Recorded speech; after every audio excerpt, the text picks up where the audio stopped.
이제 시작을 좀 해보도록 할게요. 우리가 기본적으로 원서를 가나다군을 원서 쓰면 운이 되게 좋은 친구는 뜻밖의 결과를 얻어요. 이제 그 뜻밖의 결과를 얻는 방법을 제가 1시간쯤 설명을 드릴 건데, 근데 이제 대다수의 아이들은 평소에 그렇게 운이 많이 닿지 않아서 원하는 결과를 못 얻을 수도 있어요.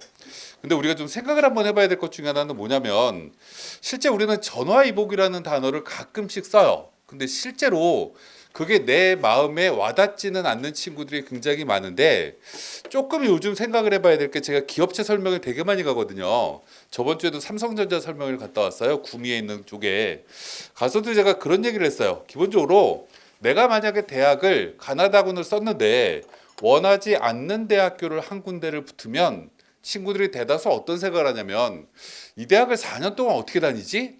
라는 생각을 첫 번째 해요. 그리고 대학을 들어가서 학교 생활에 처음에 딱 적응을 하면 친구들이 너무 후져 보여요. 쟤들은 내 친구가 아닌 것 같은데? 라는 생각이 들고요. 교수님들의 수업도 나는 저 학교 이제 이 교수님들은 무언가 수준이 떨어져, 이런 생각이 자꾸 듭니다. 그래서 아이들이 자꾸 무언가 고민을 계속 이 학교는 못 다니겠다라는 생각을 해요. 그래서 반수할까? 다시 한번 공부를 해볼까? 이런 생각을 기본적으로 하는데, 물론 다시 하는 게 의미 있을 수 있어요. 있을 수 있는데, 대다수의 친구들은 이런 생각을 하다가 대부분의 친구들이 그 자리에 다시 머물러요. 대부분 친구들이. 그럼 어떤 현상이 벌어지냐면, 수준이 분명히 떨어졌던 이 아이들이 나중에 결과론적으로 보면 그 아이들이 더 잘 되는 경우가 생기거든요. 그래서 우리가 만약에 이 정시가 다 끝나고 나서 원하는 대학교를 못 들어가고 조금 수준 떨어지는 대학교를 들어가면 이런 생각 하나만 하셨으면 좋겠어요. 수준 떨어지는 대학교를 들어가면 나보다 공부를 못하는 애들이 많으니 나는 거기서 학점 받기가 되게 쉽겠다 라고 생각하시면 돼요.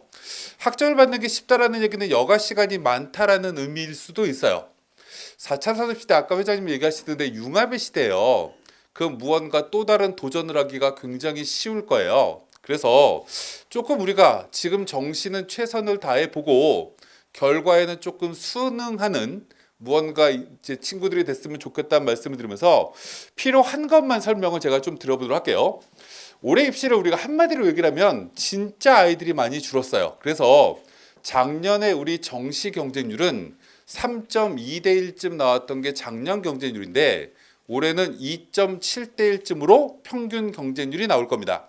그래서 경쟁률이 떨어진다 첫 번째인데, 어느 쪽이 경쟁률이 더 많이 떨어질 거냐라고 질문하면 자연계가 경쟁률이 훨씬 더 많이 떨어져요. 그 이유는 자연계 수험생이 12%가 줄었고요. 문과 수험생들은 6%가 줄었거든요. 대학의 모집 정원은 똑같아요. 작년하고. 그렇게 무언가를 따지면 우리는 이과가 합격선이 더 크게 떨어지겠구나 라고 생각하시면 될 것 같아요. 그 다음에 우리 투 본 친구들이 있을 텐데, 과학 투를 본 일부 친구들이 있을 텐데, 투 과목을 지금 응시자 숫자가 해마다 3만 명씩 줄어요. 그래서 우리가 서울대 지원자가 해마다 지금 3,000명씩 줄고 있어요. 작년에 경쟁률이 3대 1이었어요. 올해 경쟁률 추산해 보면 2.5대 1일 거예요. 아까 회장님이 제가 어저께 설명할 때 우주의 기운 되게 많이 얘기했다고 하는데, 올해 서울대 학과 빵꾸나는 학과 진짜 많을 겁니다. 자연계 쪽에. 문과는 변동이 별로 없을 텐데, 그래서 이런 무언가 변동이 가장 크게 우리가 나타나는 게 이런 이유가 있다. 이거 간단하게 설명드리고, 점수 격차가 너무 커요. 올해 수학 가형하고 수학 나형하고. 이 얘기는 문과 친구 중에 상당수가 수학 나형을 적용하는 대학교로 이동할 가능성이 되게 높아요. 그럼 이제 수원 쪽에 있는 대학교를 예를 들면, 저쪽에 있는 경기대는 그래도 과탐을 지정하고 있죠. 작년까지는 수학 가형까지도 지정이었거든요. 근데 어찌됐건 그러면 사탐을 본 친구는 지원이 안 된다는 얘기겠죠. 근데 수원대라는 대학교는 사탐을 본 친구도 이과로 지원이 가능해요. 이렇게 이동하는 친구들이 상당히 많을 거예요. 이유는 두 가지. 문과 친구들의 점수가 이 표준 점수도 높고 백분위도 상대적으로 높은 게 올해 현상이다. 두 번째, 학생 숫자가 줄어든 게 이과가 더 많기 때문에 이과로 이동하는 게 유리하다라고 생각할 거다라는 게 기본적 특징인데, 작년에 가장 특이할 만한 사항 중에 하나가 뭐였냐면 서강대라는 대학교의 문과 쪽의 경영 경제가 수학 가형을 본 아이들을 10% 가산점을 줬어요. 왜 그런 짓을 하니? 라고 제가 서강대에 질문했더니 이런 얘기를 하더라고요. 중앙대 공대쯤을 아깝게 떨어질 만한 아이를 문과 쪽 자원으로 잡고 싶다라는 얘기를 해요. 왜? 라고 질문을 했더니 이과 애들이 공부를 좀 더 잘하는 아이들이 요즘 추세가 많다 보니 이과 아이들을 문과 경영 경제로 흡수를 하면 실제로 경영 경제가 서강대가 너무 인원이 많거든요. 그래서 안정적 합격선이 나올 거기 때문에 그래서 작년에 100분이 90짜리 점수랑 문과 친구들 99짜리 점수가 거의 똑같았어요. 그 이유는 점수가 수학 가형과 나형의 점수 차이가 얼마 안 났기 때문인 거죠. 그래서 작년에 실제로 경제학과는 50%가 넘는 아이들이 이과였어요. 작년에는 경영학과도 38%예요. 근데 올해는 이런 일이 절대로 안 일어납니다. 절대로 안 일어나는 이유는 수학가형의 표준 점수가 너무 높게 나온 거죠. 그래서 이동하는 결과가 안 나올 겁니다. 그럼 올해는 이 대학의 합격선이 되게 많이 내려갈 가능성이 높아지겠죠. 기본적으로. 아, 이런 특징이 있겠구나. 그럼 이런 가산점을 가지고 우리가 또 생각을 해봐야 되는 학교가 서강대뿐만 아니라 교대들이 있어요. 이제 학생들 중에 특히 여학생들이 교대를 굉장히 많이 생각할 건데 교대에 올해 이과 학생들이 진입하기가 굉장히 어려워집니다. 왜 어려워지냐면 표준 점수를 반영하는데 예를 들어서 자연계가 130점의 표준 점수를 받았다라고 하더라도 5% 가산점을 주면 6.5점밖에 못 받아요. 그죠? 그럼 130점에서 6.5점 받아봐야 136점밖에 안 되죠. 그죠? 그럼 이거 수학 나형하고 비교해 보면 점수를 극복하기가 쉽지가 않거든요. 그래서 올해 작년과 달리 이 교대들의 상당수가 수학에 가산점을 줬었는데 수학의 가산점이 유용성이 작년보다 굉장히 줄어들 거기 때문에 올해 교대들의 경쟁률은 또 떨어질 겁니다. 작년 교대 평균 경쟁률은 3대 1이 안 됐어요. 올해 경쟁률 생각보다 많이 떨어질 거기 때문에 곳곳에서 고대 교대가 점수가 내려갈 가능성이 높습니다. 단 하나 예외적인 학교가 이 맨 꼭대기에 한국교원대라는 대학교를 제가 왜 노란색으로 해놨냐면 저 대학교는 100분이 반영하는 대학입니다. 100분이 반영한다는 얘기는 수학가형의 100분이 90을 맞은 아이는 가산점을 9점을 받게 되죠. 10% 가산점을 주면 그럼 99의 100분위로 변해요. 그죠? 그러면 표준 점수 10% 가산점 주는 것보다 훨씬 더 점수가 커집니다. 그래서 이 자연계 친구들이 교대를 가려고 하는 친구들은 교원대로 쏠릴 가능성이 되게 높아요. 나머지 대학 쪽은 실제로 점수가 모자르다라고 생각할 거기 때문에 올해 교대는 또 경쟁률이 떨어질 거다.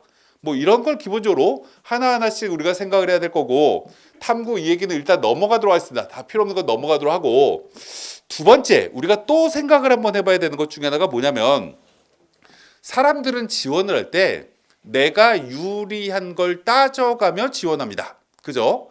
남들이 유리한 건 따지지 않는 게 일반적이에요. 근데 우리나라의 우리 대학들은 표준 점수를 국어 수학 반영하는 대학도 있고요. 100분위를 반영하는 대학도 있습니다. 그럼 기본적으로 문과 쪽으로 따지면 100분위를 반영하는 대학 중에서 레벨이 높은 학교는 숙명여대쯤, 국민대쯤이 최고 대학교입니다. 그럼 그들 대학교는 보통 몇 등급짜리 아이들이 가냐라고 질문하면 2등급 수준에서 3등급 위에 있는 아이들이 가는 거죠. 근데 이 두 개를 제가 왜 비교를 했냐면 작년에는 2등급 컷과 1등급 컷의 점수 차이가 수학 나형 문과부터 보여드리면 3점밖에 차이가 안 났습니다. 국어는 7점 차이가 났어요. 뭐가요? 표준 점수가. 그래서 두 개를 더하면 1등급과 2등급의 점수 차이는 10점이었습니다. 그럼 우리가 생각을 해보면 1등급과 2등급의 100분위는 원래 몇 점 차이가 나야 되지? 라고 생각해 보면 96과 89니까 7점이 차이가 나야 되는 거죠. 그럼 각각 두 과목이니까 14점 차이가 나야 되는데 표준 점수는 10점밖에 차이가 안 난다는 얘기는 대다수의 아이들이 뭐가 더 유리하다라고 생각되는 입시였냐면 표준 점수가 유리하다라고 생각되는 입시였죠. 1등급 밑에 있는 친구들은. 그래서 작년에 100분위를 반영하는 이 교대들이나 이 숙대쯤의 인기학과들의 점수가 내려갔습니다. 작년에. 왜요? 지원할 아이들이 별로 없었기 때문에. 근데 올해는 7점, 6점 이렇게 더하면 13점입니다. 그럼 100분위랑 똑같아지죠. 그럼 1대1 대응이 합니다. 그럼 이제 이 아이들은 표준점수 100분위의 유불리를 따질 필요가 없어지는 거죠. 표준점수나 100분위의 구간이 똑같아집니다. 2등급과 3등급은 89와 77이니까 12점 차이가 납니다. 그죠? 100분위로 따지면. 그럼 두 과목을 따지면 24점인데 표준점수는 16점, 18점. 작년에 16점이었고 올해 18점이라는 얘기는 작년이나 올해나 표준 점수를 반영하는 대학교가 유리하다라고 생각합니다. 그래서 2등급과 3등급 사이에 있는 대학교들 중에 최근에 국민대가 합격선이 잘 올라가지 않는 이유 중에 하나는 100분위 반영하는 대학교에 유리하다라고 생각하는 아이들의 숫자가 줄고 있기 때문에 그런 겁니다. 입시의 상황이. 그럼 우리가 무언가 원서를 쓸 때 되게 중요한 것 중에 하나는 내 점수가 유리한 걸 찾아가는 것도 중요하지만 내 주변의 아이들이 유리하다라고 생각되는 걸 피하는 게 더 중요한 겁니다. 그래서 내 점수대가 어디냐를 기본적으로 생각해 보면서 이 점수대에서 어떻게 구간이 나눠지는지는 사람마다 다르기 때문에 보는 방법만 제가 좀 설명을 드렸습니다. 그래서 이거 기본적으로 이제 하나하나씩 확인하도록 하고 이게 어떤 대학이 표준 점수다 100분이다라는 건 조금 이따 설명을 드리도록 하고 그 다음 제가 또 설명을 드릴 것 중에 하나는 이게 최근에 우리나라 수능을 보는 아이들과 정시 모집 인원의 변화입니다. 10년치를 왜 모아놨냐면 제가 무언가 하나 보여드리고 싶은 게 있어요. 2011학년도 대학 입시가 어떤 대학 입시냐라고 질문하면 2000년 이후에 가장 수험생이 많았던 대학 입시입니다. 수능 성적표를 받은 아이가 66만 8천 명이고 태어난 아이는 80만 명이 넘었던 세대입니다. 이 친구들이. 근데 우리 올해 시험 본 아이들은 48만 4천 명으로 약 10년 동안의 학생 숫자가 줄어든 건 약 20만 명이 조금 안 되게 학생이 줄었습니다. 자연적으로. 그럼 이걸 보면서 우리가 느껴야 되는 건 뭐냐면 2011학년도엔 애들이 많았구나. 그럼 얘들이 언제 취업을 하기 시작했을까라고 생각해 보면 2014년부터 대학을 졸업했겠죠.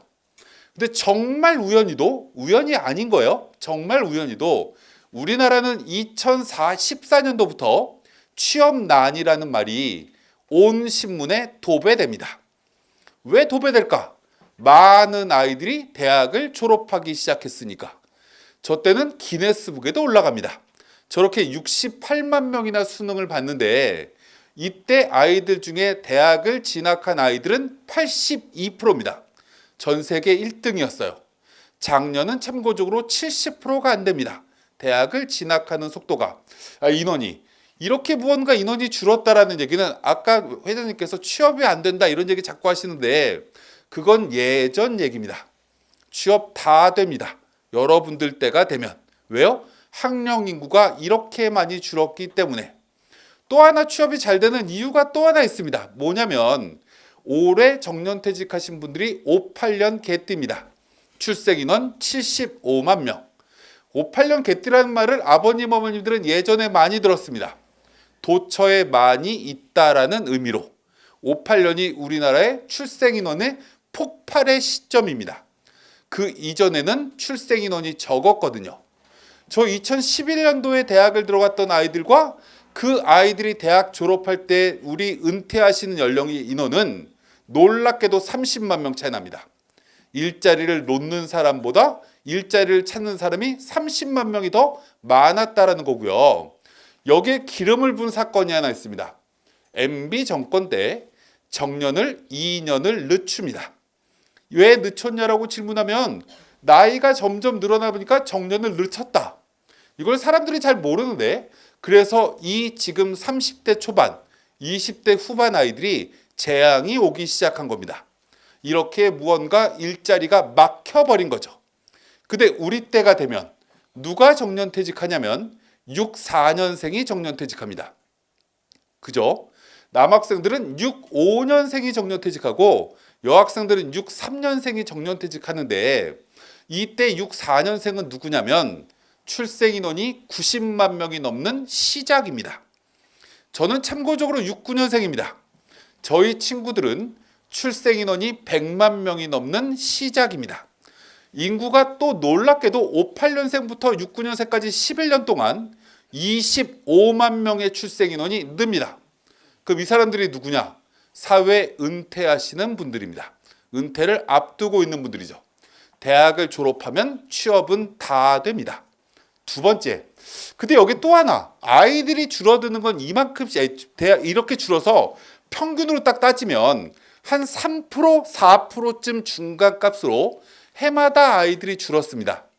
근데 정시가 줄어든 인원은 놀랍게도 8%가 넘어갑니다.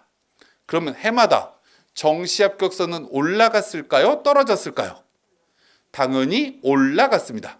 문은 점점 좁아지는데 아이들도 줄긴 하지만 아이들 줄어든 속도가 훨씬 더 늦다 보니 정시 합격선은 올라갔던 거죠.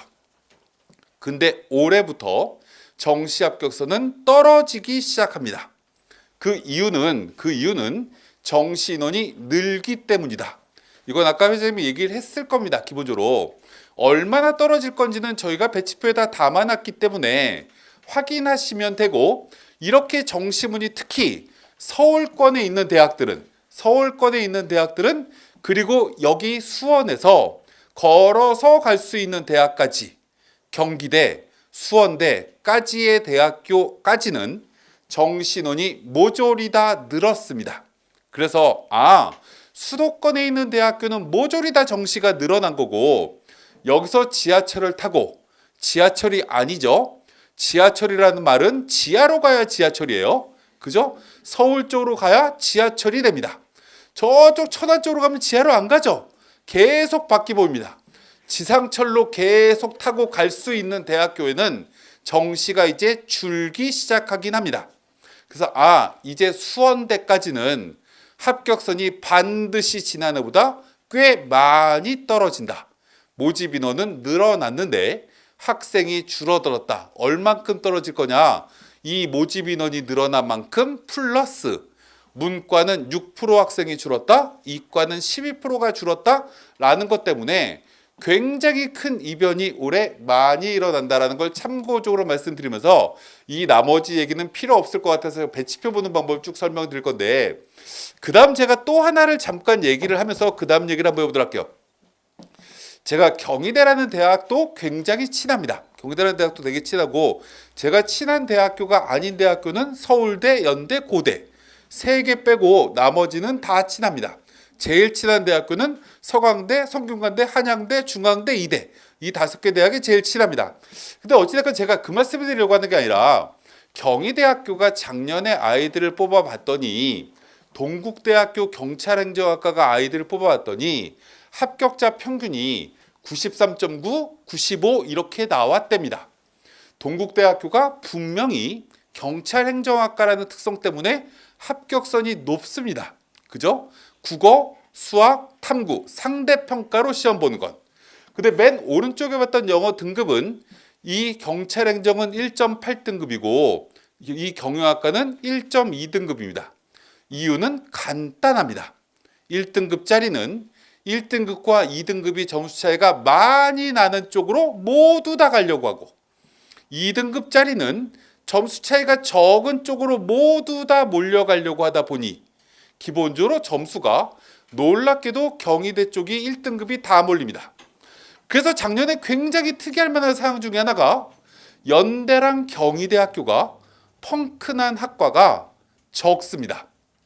영어가 1등급과 2등급 점수 차이를 크게 벌려놨더니 1등급짜리가 몰려옵니다. 1등급과 2등급 점수 차이가 적었던 고려대가 오히려 피해를 입습니다. 영어 1등급이 5%밖에 안 나왔다라고 해서 고려대가 유리할 거다라고 생각을 했는데 절대 그렇지 않았습니다. 경희대학교 큰일 났다. 그래도 고려대 연대는 모두 다 1등급짜리가 올 정도의 수준의 대학교니까 그럴 거라고 생각됐는데 경희대 93.9라는 백분이라는 숫자는 영어 1등급을 받기가 어려운 원래 성적대 아이들인 거잖아요. 근데 놀랍게도 문과 아이들의 합격선은 대부분 학과가 다 1등급입니다. 자연계도 마찬가지입니다. 1등급이 넘어가는 학과가 몇 개 없습니다. 1.4등급이 제일 낮은 학과인데 1.4등급이라는 건 10명 뽑았을 때 6명이 1등급이고 2등급이 4명이 나오면 1.4등급이 나오는 거겠죠. 그죠? 이렇게 대부분 학과가 이렇게 점수가 높아집니다. 이 영어라는 건 사람을 몰고 가는 힘이 있는 대학이냐 몰고 가는 힘이 약한 대학이냐의 가장 중요한 포인트가 되는데 올해는 7%까지가 1등급이다. 7.3%까지가. 이게 또 하나의 변수가 될 건데 그건 조금 이따 또 설명을 드리도록 하고 자료주에 넣어놨으니까 저희가 뭘로 넣어놨냐면 영어 점수 차이가 큰 순서대로 넣어놨습니다. 그래서 이건 참고적으로 보시면 될 것 같고 10시가 넘어가면 이제 주무셔야죠. 그죠? 그래서 10시쯤으로 끝내려고 제가 빨리빨리 좀 설명을 드리는 겁니다. 필요 없는 건 다 넘어가도록 할 거고 그 다음 제가 주의사항 하나를 얘기를 하면서 이제 실전을 준비하는 방법을 설명을 좀 드리도록 하겠습니다. 오늘이 12월 6일이죠. 그죠? 12월 6일입니다. 수시의 합격자 발표는 12월 10일까지 최초 합격자 발표가 모두 다 끝나야 됩니다. 12월 10일까지. 그럼 12월 10일 날 최초 합격자가 발표가 되고 나면 그 다음에 등록금을 내는 기간이 11일부터 13일까지입니다. 그럼 오늘이 6일이니까 13일은 다음 주 금요일이겠네요. 그죠?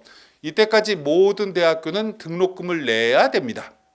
이때 이제 하나 주의해야 될 것 중에 하나, 작년인가 재작년인가 한 명이 굉장히 안타까운 사연이 있었습니다. 등록금을 분명히 냈는데 최종 불합격 처리가 됐습니다. 왜 그런가 확인해 봤더니 어머님이 2시인가에 등록금을 분명히 학교에다가 온라인 입금했습니다. 근데 이 어머님의 은행 계좌에는 보이스피싱을 방지하기 위해서 인출하는 사람은 3시간 후에 인출할 수 있도록 무언가 잠금 장치가 정해져 있던 거죠. 대학은 4시 반까지 확인을 했는데 은행 업무 시간이 4시 반이기 때문에 확인을 했더니 등록금이 안 들어왔습니다. 그래서 이 아이를 대신해서 다른 아이를 추가로 합격시킵니다.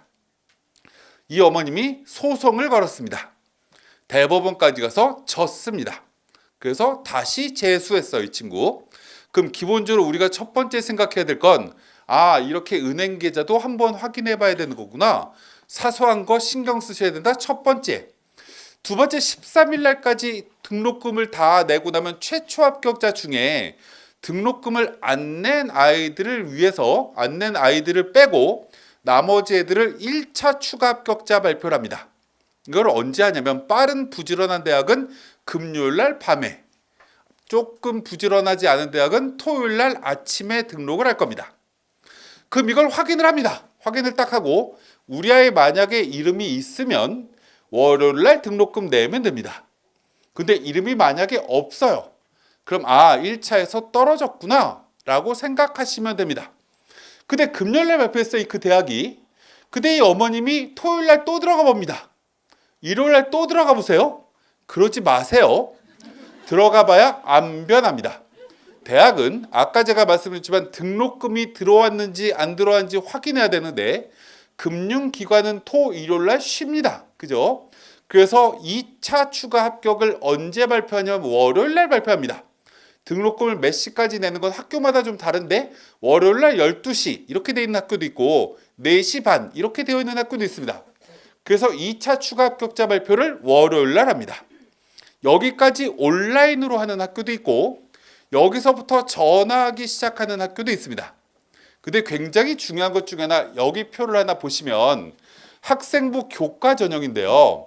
어떤 학과는 50%가 빠진 학과도 있고 어떤 학과는 733%가 빠졌습니다. 733%가 빠졌다는 얘기는 7바퀴가 돌았다는 거예요. 그럼 10명 뽑는 학과에 73번까지 붙었다는 얘기죠. 예비번호 받았을까요? 못 받았을까요? 원래 못 받았습니다. 대부분의 대학은 예비번호를 한 바퀴 1배수 이내를 주는 게 일반적입니다. 그럼 이렇게 많이 돌아간다는 얘기는 언젠가 전화가 올 수도 있다는 거죠. 저 예비번호가 없어도. 그죠? 그래서 저희 학원에 재수했던 친구 중에 하나는 서강대 학생부 종합전형 원서를 썼는데 예비번호를 못 받았는데 이 화요일 날 오전에 전화가 왔습니다. 굉장히 빨리 돌아가는 대학들도 있어요. 그래서 화요일 날부터는 전화기를 꼭 붙들고 계셔야 됩니다.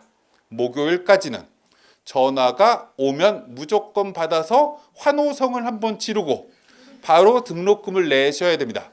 전화를 안 받으면 등록 의사가 없다라고 생각합니다.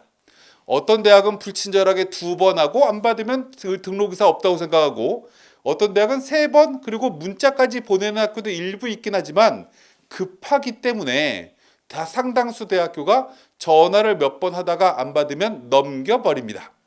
이게 12월 19일 밤 9시까지입니다.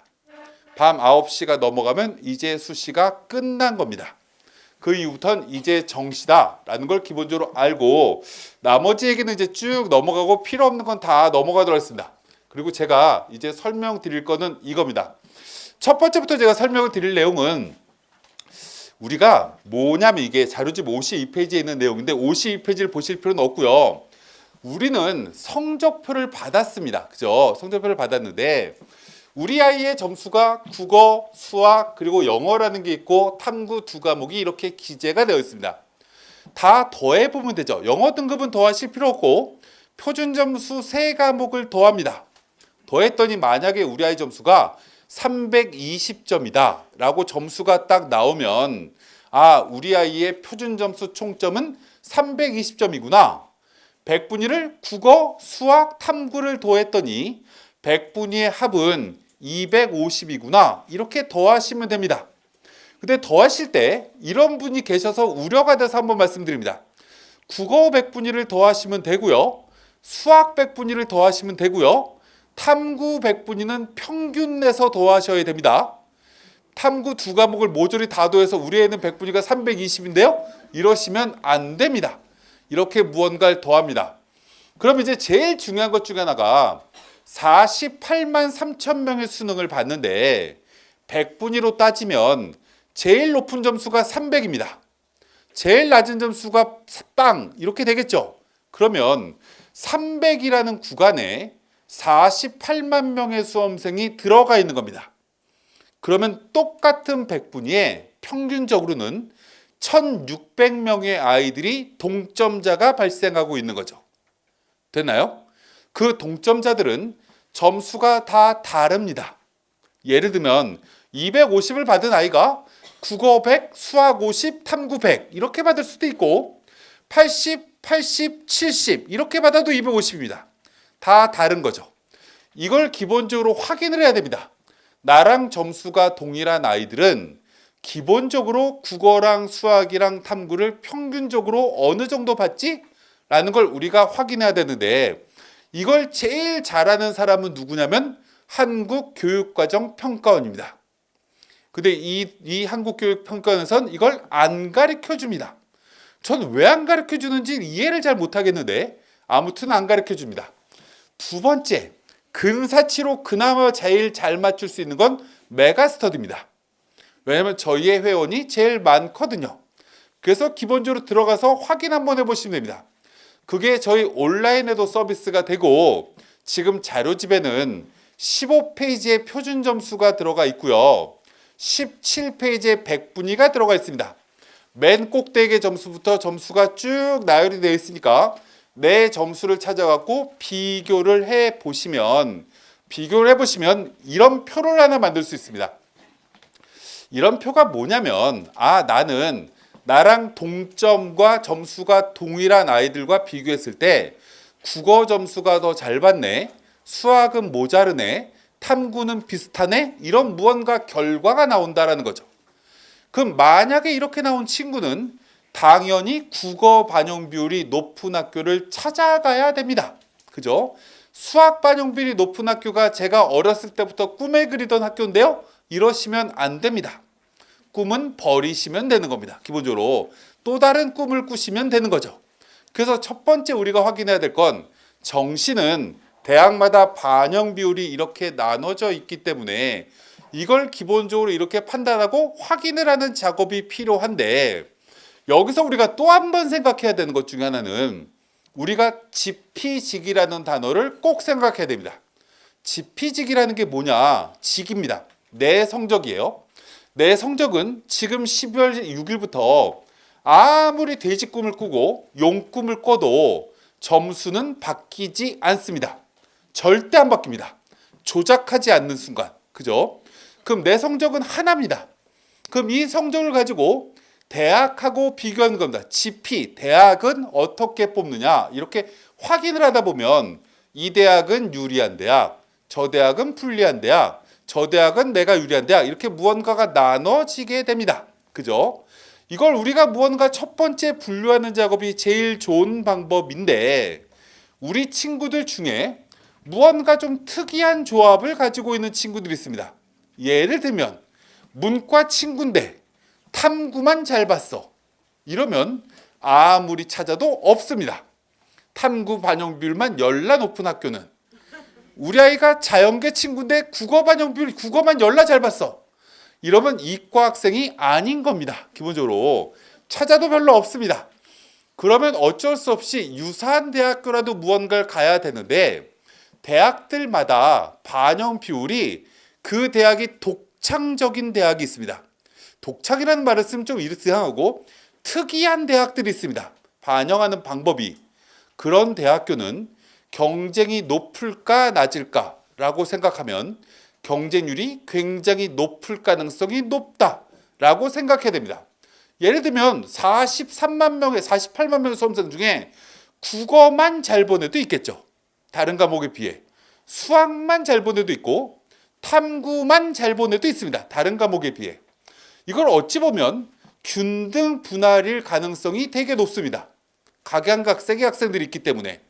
근데 어떤 대학교는, 대부분의 대학교는 국어 반영 비율이 높은데 어떤 대학교 딱 하나만 탐구 반영 비율이 높아. 만약에 이러면 이 대학을 쫓아가는 아이들은 굉장히 많아질 수밖에 없는 거죠.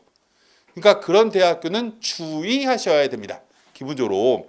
근데 어찌됐건 이런 작업을 기본적으로 하실 필요가 있다라는 말씀을 드리고, 두 번째 우리가 또 말씀드릴 것 중에 하나가 뭐냐면, 이게 뭐냐면 탐구 성적을 저희가 한번 비교를 한번 해본 겁니다. 이게 자료집 55페이지 있는데 왜 비교를 했냐면, 정시에서도 사회탐구나 과학탐구를 한 과목만 반영하는 대학교가 여기에 있습니다. 여기 있는 대학교는 대부분 수원 근방에 있는 학교가 대부분입니다. 경기대도 여기에 해당되고요, 수원대도 여기에 해당되고요, 가천대도 여기에 해당되고, 뭐 성결대 뭐 등등 대부분 다 여기에 해당됩니다. 위에 있는 대학교는 그다지 많지 않습니다. 대부분 다 의대 쪽에 일부가 있는데, 제가 이거 보면서 우려하는 것 중에 하나가 이런 거예요. 우리가 성적을 한번 조사를 한번 해봤어요. 저희 메가스터디의 재종반에 다니고 있는 친구가 올해 6,900명이었고요.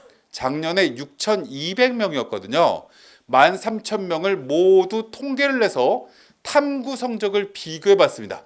맨 왼쪽에 탐구를 두 과목을 탐구 100분위가 평균 96쯤 되는 아이, 95 이상, 91에서 95 사이, 그 다음에 86에서 90, 80에서 85 이렇게 비교를 했더니 놀랍게도 80이 살짝 넘어가는 아이들 중에 탐구 두 과목의 성적이 하나는 89.6, 하나는 76, 이렇게 점수가 벌어져서 두 과목의 점수 갭이 평균 13점 차이가 납니다. 그래서 이 점수가 실제로 두 과목의 평균이 100분위가 5점 이상 차이가 난 아이들이 90%에 육박합니다. 그럼 이 아이들은 탐구 한 과목을 반영하는 대학교를 보면 나를 위한 대학교라고 생각할 가능성이 되게 높죠. 그래서 한 과목 반영하는 대학교가 점수가 되게 높아지는 겁니다. 그래서 이 배치표에 저희가 가천대 컴퓨터공학과가 저쪽에 국민대 자동차공학과랑 점수가 똑같이 되어 있습니다. 그게 말이 돼요? 라고 물어봅니다. 학교 선생님이. 말이 돼요. 그게 어떻게 말이 돼? 막 얘기를 해요. 평판도는 그렇지 않아요. 근데 갈 때는 그럴 수 있는 겁니다. 100분이 80에서 85 사이 애들은 한 과목을 빼고 가면 점수가 저렇게 90 가까이로 올라가 버리기 때문에 실제로 아이들은 그 대학을 선호하게 된다. 그래서 이거 참고적으로 한 과목 반영하는 대학교는 굉장히 유의해야 된다라는 말씀을 드리고, 그 다음 얘기를 하나를 우리가 하면서 이제 배치표를 좀 보도록 하겠습니다.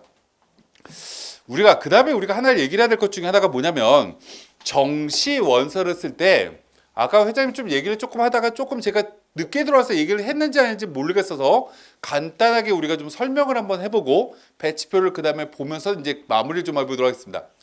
사람들은 이제 좀 고민을 한번 해봐야 될 게 있어요. 고민할 게 뭐냐면, 옛날 아버님 어머님 때는 대학 입시가 재밌었습니다. 얼마나 재밌었냐면 원서업수 마지막 날 9시 뉴스에 항상 처음에 등장하는 화면이 뭐였냐면, 서울대나 연대나 고대의 무언가 화면이 뭐가 잡혀있냐면, 어떤 아이가 유리창으로 돌진합니다. 서류를 옆에다 딱 끼고, 그게 뭐냐면 5시 마감이면 5시가 넘어가서 문을 닫는데 못 들어간 거예요. 그래서 유리창을 깨고 들어가가지고 서류 접수하는 게 이게 화면입니다. 그럼 그때는 인정상 그걸 다 받아줬습니다. 예전에는 핸드폰이 없었습니다. 그래서 어떻게 했냐면 교보문고나 이런 데 가가지고 원서를 사서 무언가 선생님한테 사인을 받고 도장을 받고, 학교에 가면 무언가 학교 운동장에 대자보로 1시까지 경쟁률입니다. 경영학과 몇 대, 전자공학과 몇 대, 이거 보고 계속 이렇게 보다가 무슨과 넣을까 하다가 이제 무언가 거기 넣습니다. 서울대, 연대, 고대 눈치 작전 이렇게 못합니다. 그래서 마지막 그게 딱 끝나면 9시 뉴스에 그 다음에 뭐가 나오냐면 서울대부터 한 10개 대학교의 경쟁률이 쭉 나옵니다.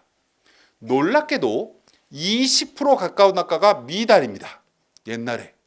그래서 옛날에는 공부를 못해도 경쟁률만 잘 보면 운 좋게 대학을 들어간 아빠 엄마가 생각보다 많습니다. 옛날에는 원서를 한 장밖에 또 못 썼거든요. 근데 요즘 시대는 그게 아닌 거죠. 모니터를 보고 원서를 씁니다. 수시 때는 그냥 넣었죠. 왜요? 자기 의지대로. 근데 정시 때는 그렇지 않습니다. 벌써 6번을 떨어져 봤거든요. 그래서 무조건 붙어야 됩니다. 그래서 무언가 눈치 작전을 굉장히 심하게 하는데 남들이 원서를 안 넣습니다. 나도 안 넣는데. 그러다가 마지막에 이제 조금씩 넣기 시작합니다. 맨 마지막 날 제일 먼저 눈에 띄는 게 뭐냐면 경쟁률이 제일 낮은 게 눈에 보입니다.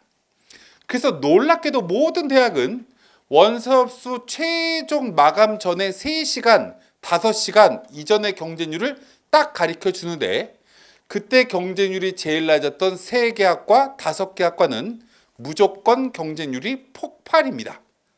모든 학생들이 신봤다. 지리산의 신만이가 되는 거죠. 그래서 나만 본 것처럼 착각합니다.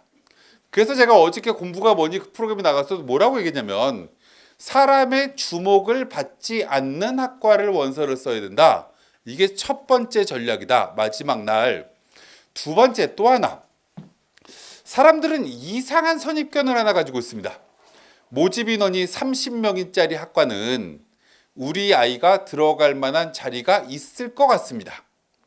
5명 뽑는 학과는 폭발하면 큰일 날 것 같다라는 불안감이 생깁니다.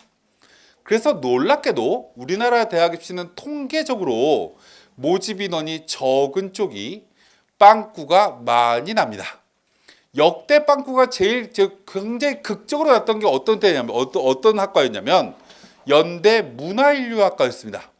원래 예전에 수시로 다 뽑고 정시로 안 뽑으려고 하다가 한 명을 못 뽑았습니다. 수시에서.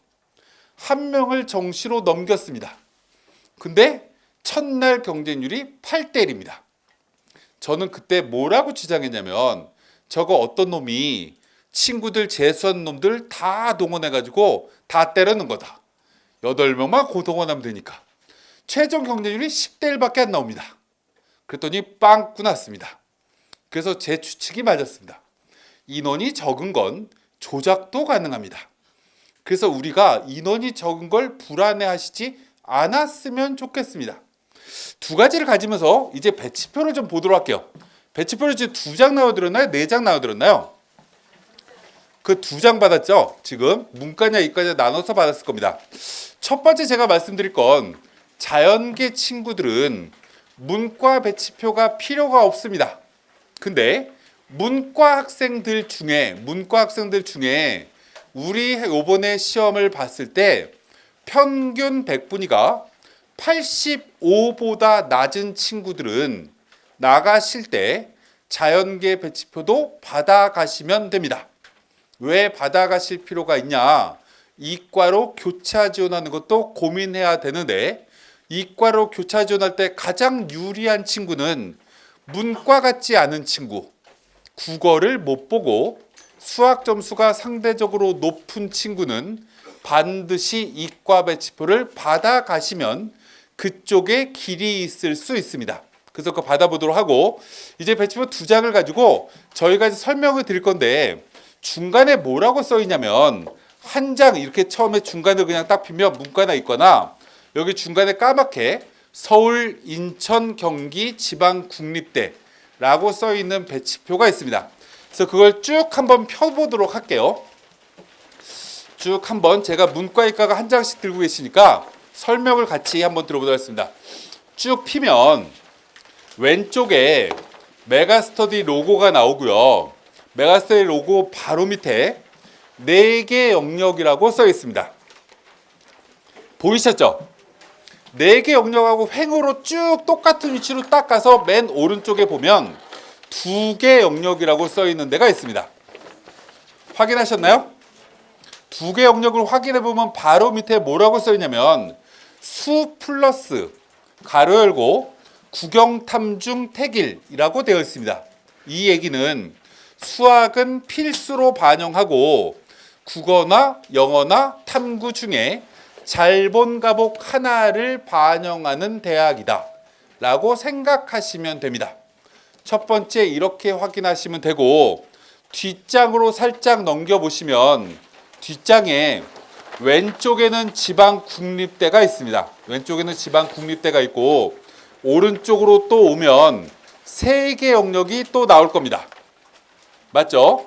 그래서 왼쪽은 등록금이 싼 지방의 국립대구나. 그리고 그 오른쪽에는 3개를 반영하는 대학교인데 가로 안에 들어가 있는 건 기본적으로 그 안에 중에서 하나를 선택하는 거고 가로 밖에 있는 게 있죠. 지금 뒷장에 처음 나오는 게 문과는 영탐이 맨 처음에 써 있죠. 자연계는 수영이 맨 처음에 써 있죠. 이 2개는 필수로 반영한다는 얘기고 그 가로 안에 수탐, 국탐 중에 하나를 선택해서 3과목을 반영한다라는 얘기입니다. 됐죠?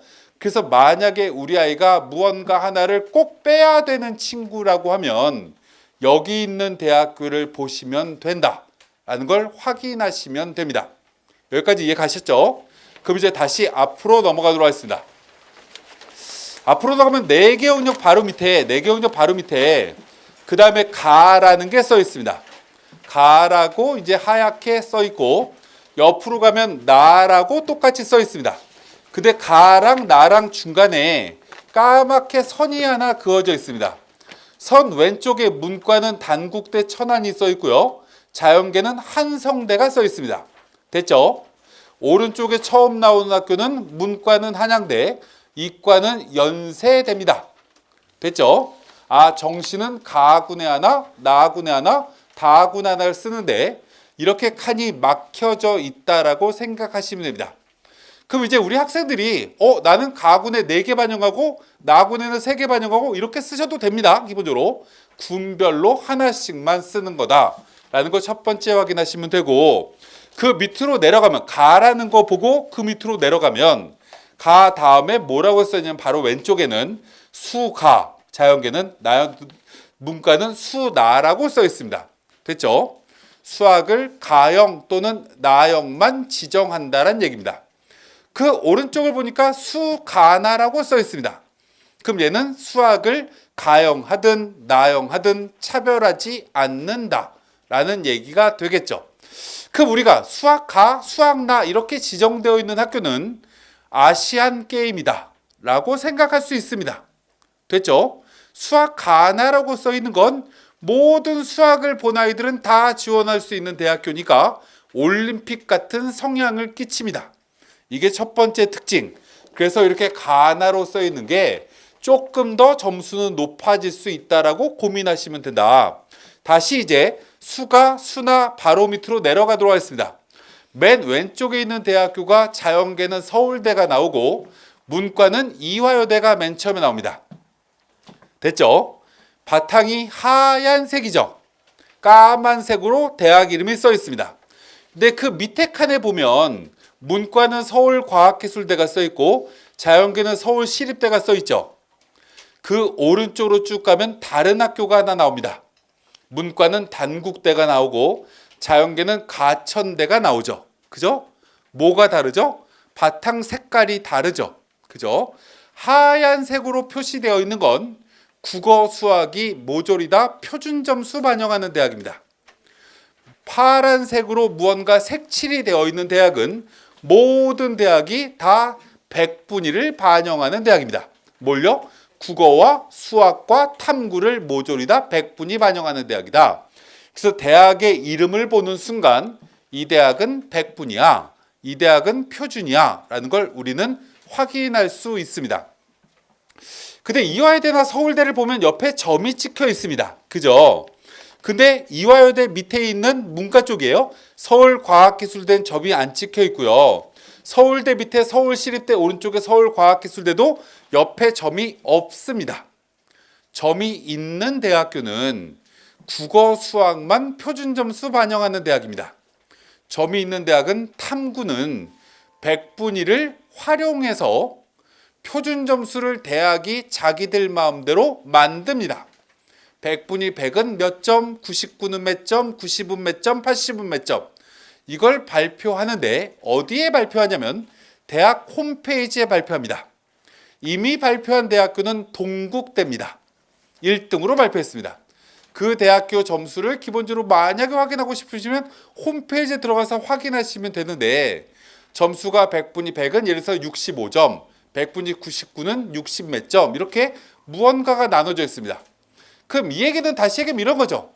문과이가 경제를 잘 봐서 100분위 100 맞았는데 표준 점수가 70점인데 이러면 표준 점수를 그대로 반영한 대학은 유리하겠죠.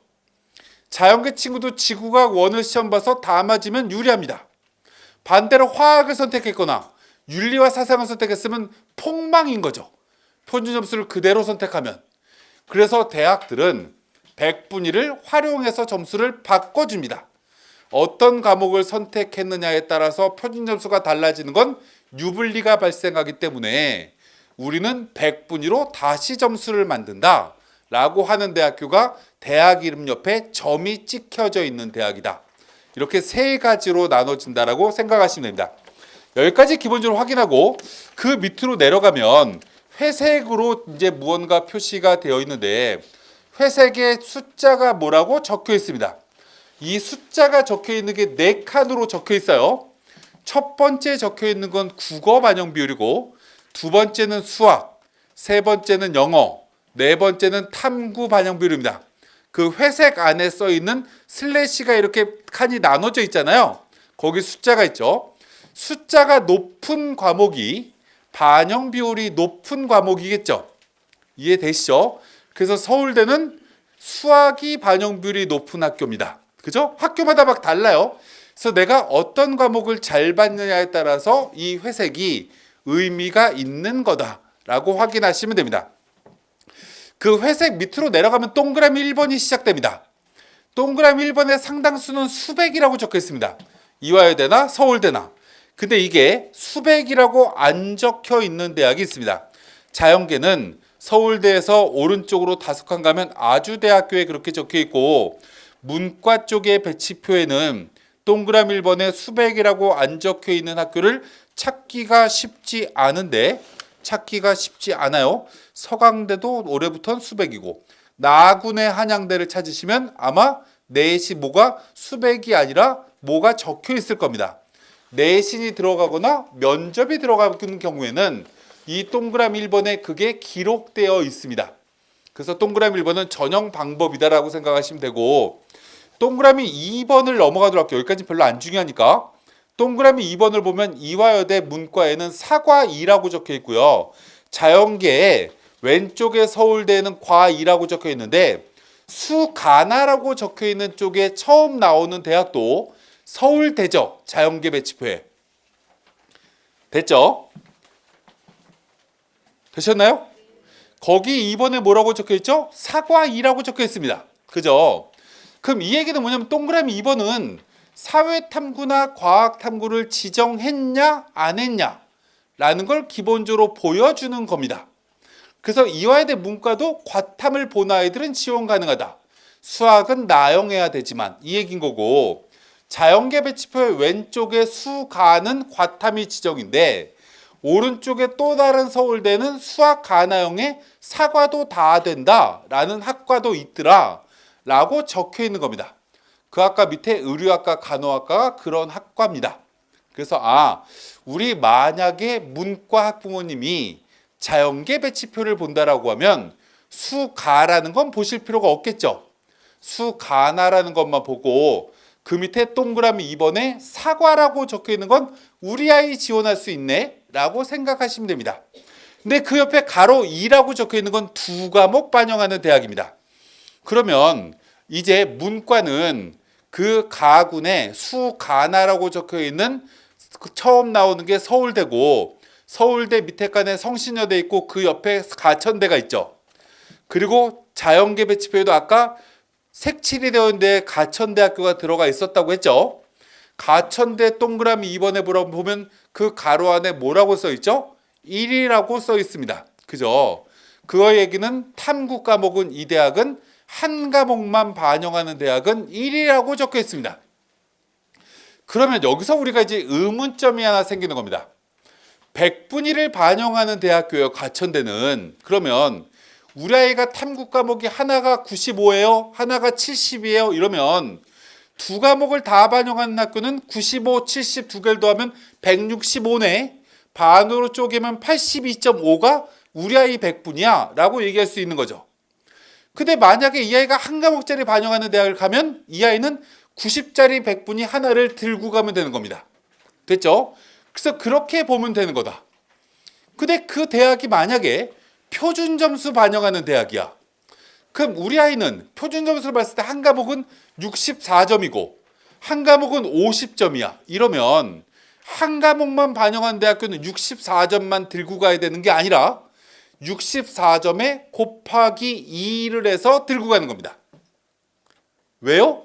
라고 질문하면 국어도 100점짜리 시험이고 수학도 100점짜리 시험이고 탐구도 100점짜리 시험이어야 되는데 한 과목은 50점짜리 시험이잖아요. 표준 점수로 봤을 땐 100점을 만들어 주려고 하면 한 과목을 반영하는 대학은 표준 점수 반영 대학에서는 곱하기 2를 해서 들고 가는 거다 라고 이해하시면 됩니다.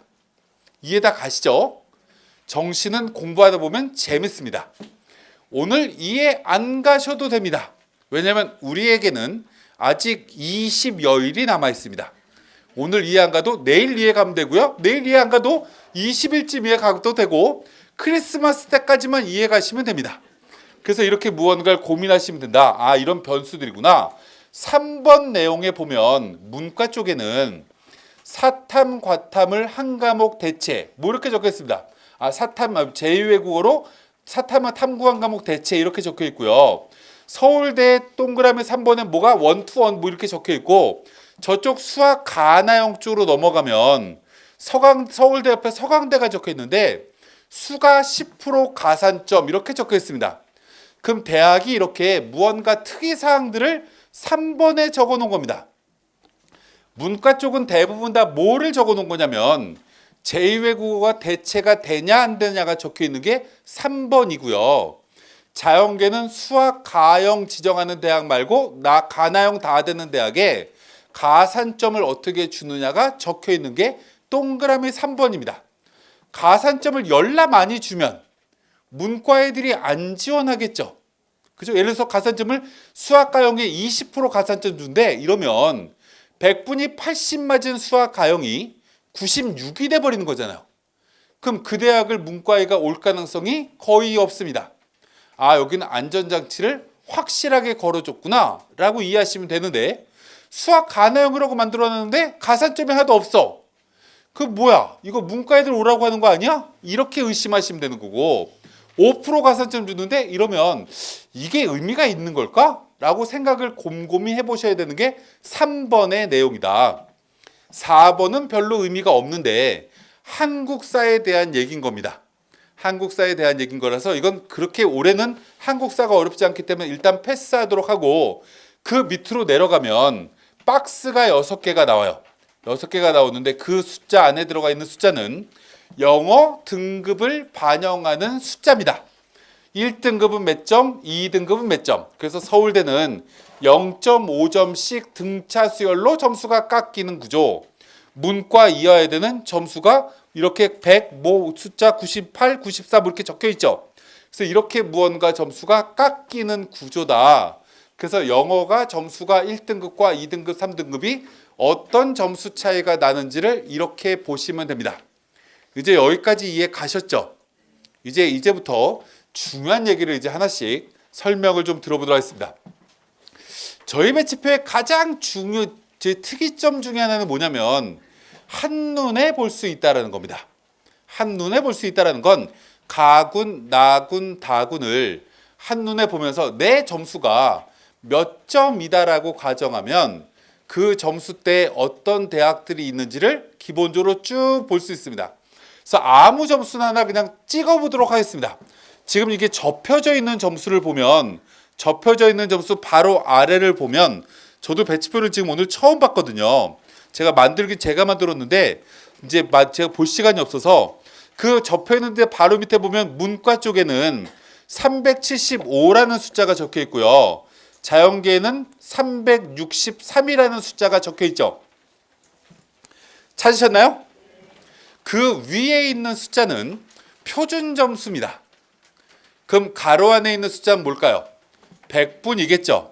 아, 여기는 363점, 248인가? 이렇게 적혀 있고, 문과 쪽에는 260인가? 이렇게 적혀 있습니다. 됐죠?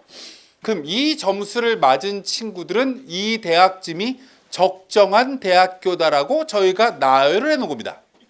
그럼 그 바로 윗칸을 보면 자연계는 373점, 문과에는 380점이 적혀 있습니다. 됐죠? 그러면 문과는 위의 점수랑 아래 점수가 5점 차이가 나죠. 됐죠? 자연계 친구들은 위에랑 아래랑 10점 차이가 나죠. 표준 점수로 기준하면.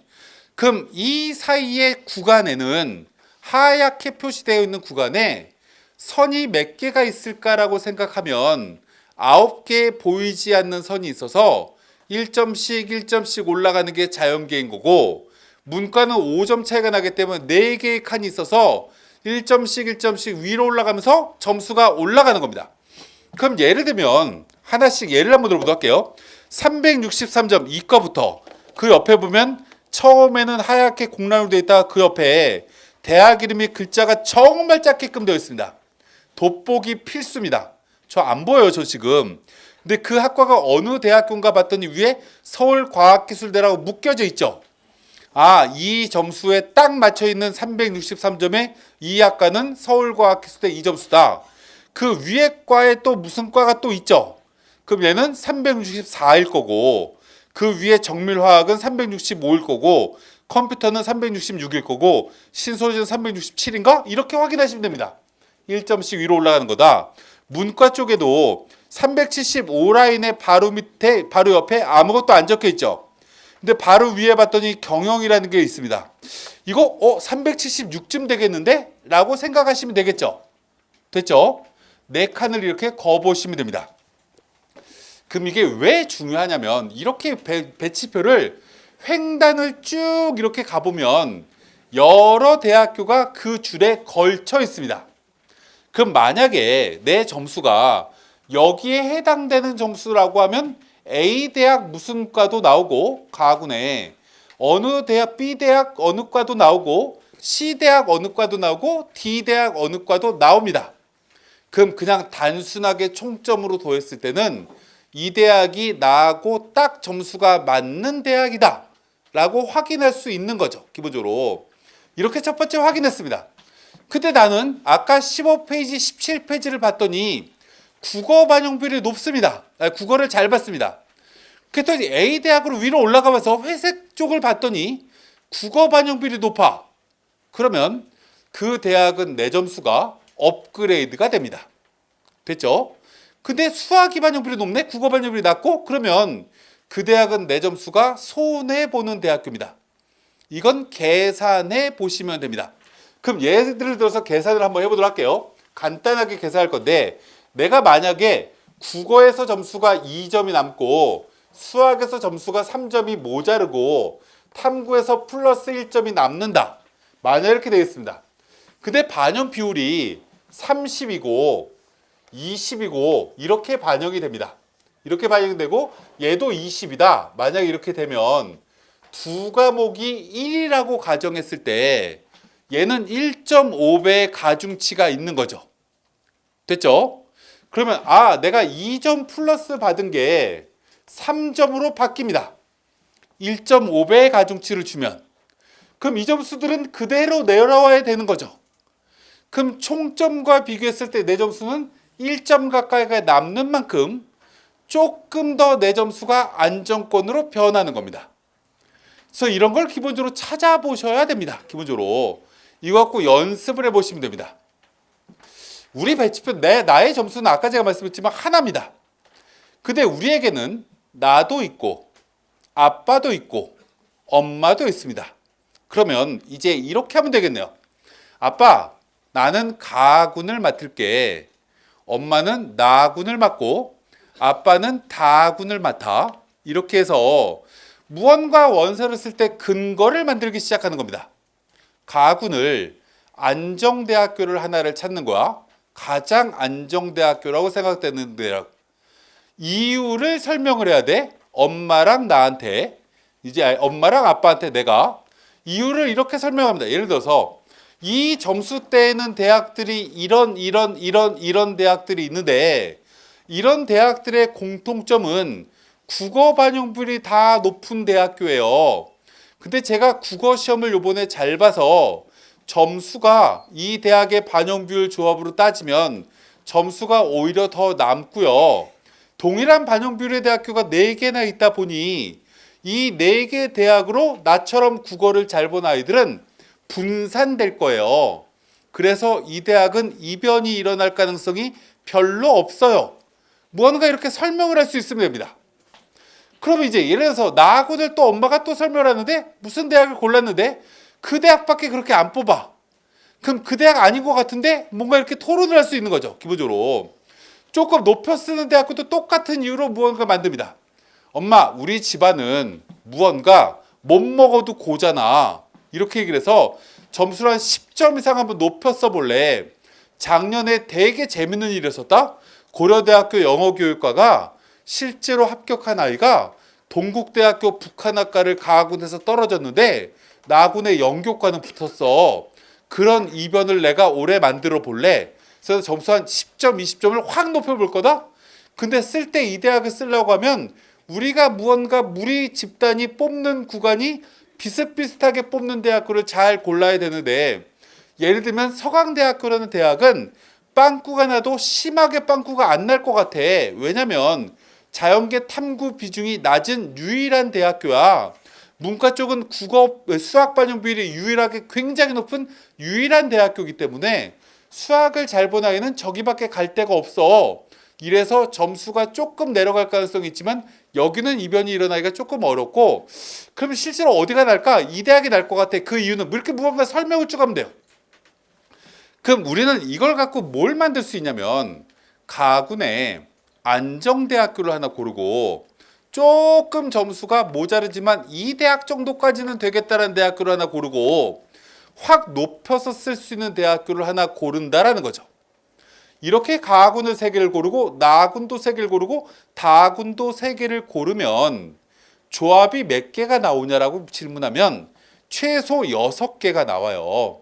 왜요? 가군의 안정대학 하나 쓰면 나군에서 무언가 조금 높인 거, 확 높인 거, 뭐 이렇게 무언가 쓸 수 있는 조합이 만들어지다 보니 이걸 기본적으로 여러 개를 만들어 놓고 나중에 경쟁률을 보면서 어떤 걸 최종적으로 선택해서 지원을 할까를 기본적으로 확정하시면 되는 거예요.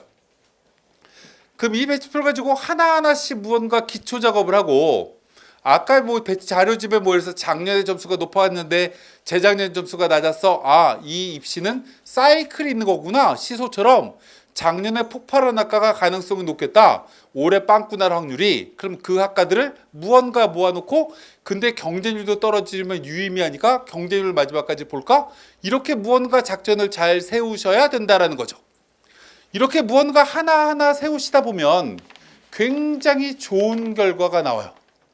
제가 진짜 부탁드리고 싶은 것 중에 하나 뭐냐면, 저는 이 배치표 작업을 언제부터 했냐면 2000년부터 했어요.